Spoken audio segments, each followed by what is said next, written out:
নববর্ষের দিন থেকে কিন্তু বাসন্তী পুজোও শুরু হয়ে গেছে এবং বাসন্তী পুজোর ষষ্ঠী ছিল। নবদ্বীপে কিন্তু বেশ কিছু জায়গায় বাসন্তী পুজো হয়, যেমন যে 7টা শিব মন্দির আছে প্রত্যেকটা মন্দিরেই ছোট করে বাসন্তী পুজো হয়ে থাকে। নবদ্বীপের অন্যতম বাসন্তী পুজোগুলোর মধ্যে হচ্ছে মুখার্জি বাড়ির বাসন্তী পুজো।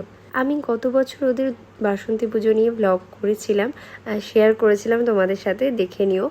আর এই জন্য এবছর যেহেতু প্রথম দিন এসেছি ভাবলাম একটা মিনি ব্লগ তো করে নেওয়াই যায়। ওদের ঠাকুর দালান ঠাকুর সবটাই এত সুন্দর হয়, ভীষণ ভালো লাগে।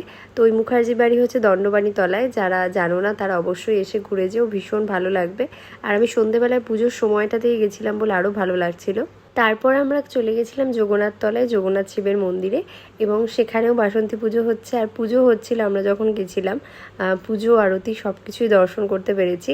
এক তো নববর্ষ, তার উপরে আবার বাসন্তী পুজো, মানে এক নতুন বছরে যে কত কিছু একসাথে হচ্ছে কি বলবো।